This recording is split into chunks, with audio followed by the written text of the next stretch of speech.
Cuando empezamos a fotografiar, pues nos recomiendan una cámara de fotos, ajustamos nuestro presupuesto para que podamos comprarla y nos viene con un objetivo kit, el 18-55 de toda la vida. Es un objetivo que nos permite hacer un montón de cosas, porque precisamente los fabricantes lo incluyen para que empecemos a hacer fotos sabiendo que, bueno, pues no nos conocen y que no saben qué tipo de fotógrafos somos ni qué cosas nos gustan. Bueno, pues para eso el 18-55 nos ofrece un rango focal muy interesante. Lo interesante de esto es que son focales que te permiten hacer un poquito de todo, pero que sobre todo lo que te permiten es empezar a pulir tu visión fotográfica y la forma en la que te gusta contar las cosas, tu narrativa visual. Siempre decimos que fotografiar con objetivos de focal fija es interesante primero porque te limita, más allá de que tenga mayor o menor calidad óptica, te limita porque no puedes cambiar la distancia focal, con lo cual si quieres acercarte a los sujetos tienes que ir tú, si quieres alejarte tienes que alejarte tú, y en función de la focal que tú escojas, la narrativa, como digo, te va a cambiar. Sabemos que si escogemos un objetivo de focal fija, o situamos el zoom, el objetivo de focal variable, más bajito que el 50 milímetros, un 35, un 24, pues lo que vamos a obtener es un angular. Y el angular nos va a permitir contextualizar, nos va a permitir estar más cerca, dar sensación de inmersión, etc. Nos va a permitir componer de una manera, pues como siempre digo, más elegante. Sin embargo, el 50 milímetros, que tenemos una focal estándar, es muy cercano a la visión humana, no en cuanto a campo visual, sino en la relación que hay en la distancia del primer plano al fondo. Todo lo vamos a ver de una manera bastante natural. Y cuando nos vamos hacia el teleobjetivo, el 75, 85, 105, 135, 200, lo que nos vamos a encontrar es compresión, nos vamos a focalizar en detalles, en protagonistas, vamos a descontextualizar. Bueno, pues es otro lenguaje narrativo distinto y diferente.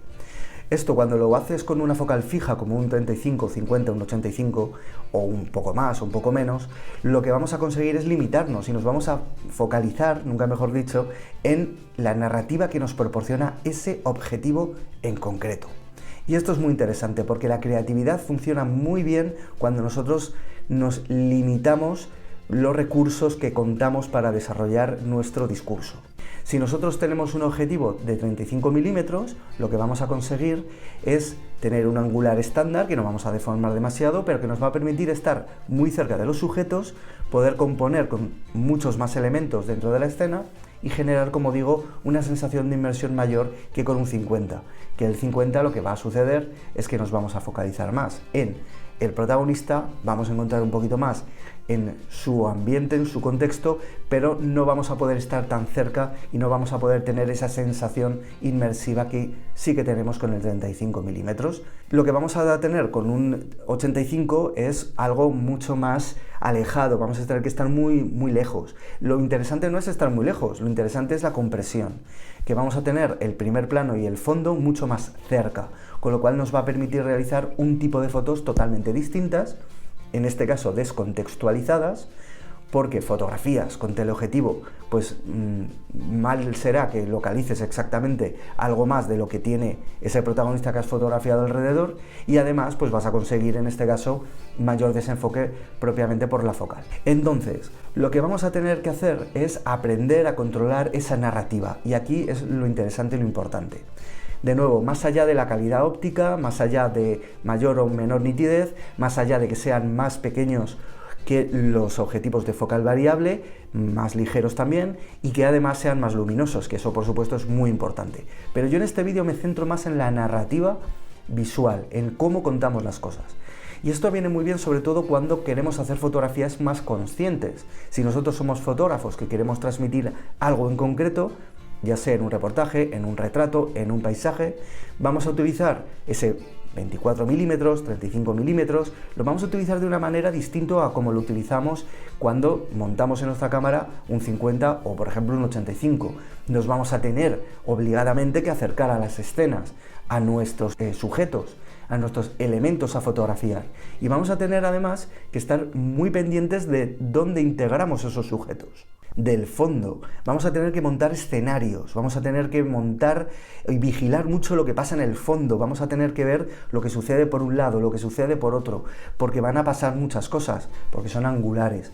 Eso sí, la sensación y la narrativa es mucho más intimista e inmersiva que con un 50. Si vemos fotografías de Cartier-Bresson, sobre todo, pues vamos a ver fotografías muy bien compuestas, de una manera muy geométrica, todo muy bien puestecito, y esto es porque en su mayoría fotografiaba con un 50 milímetros, que le permitía estar un poquito más alejado de la escena y situar los elementos de una manera más natural, por esto que os comentaba de las distancias entre primer plano, segundo plano y fondo, y además, pues bueno, tenía esa perspectiva un poquito mayor, que cuando estás más cerca, que todo sucede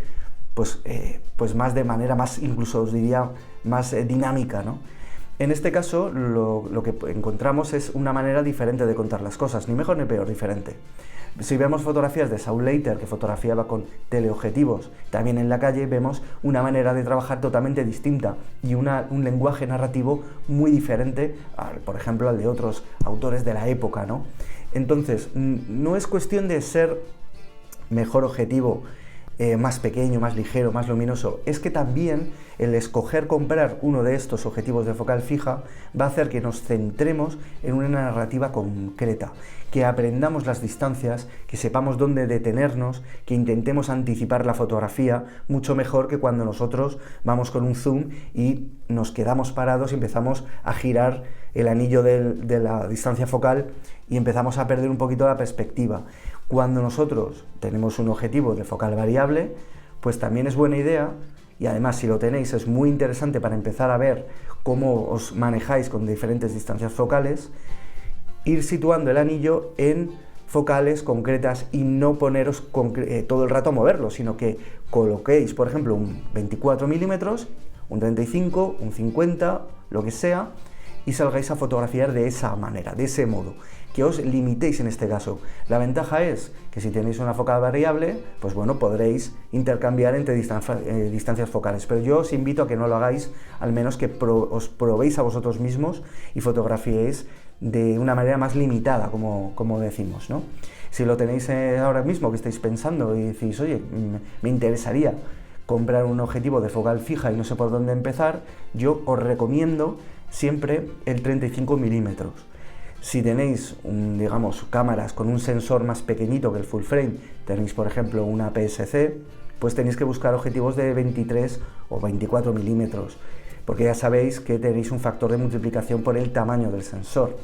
Si vosotros tenéis una Olympus, una Panasonic, una micro 4 tercios, pues yo recomiendo un 17. En este caso, creo que es muy interesante empezar por ahí. Es mi opinión, como digo, yo os he ido mostrando fotografías y tanto profesionalmente como de manera personal, al final te acabas definiendo tanto como tu visión, como, digamos, la forma en la que tú cuentas las cosas. Y eso es muy importante a la hora de ir creando un cuerpo de trabajo más homogéneo y más cohesionado. Espero que este vídeo os haya gustado. A mí me vais a encontrar en Instagram, en @roberttomasf y también en roberttomasfoto.com. Nos vemos. Chao, chao.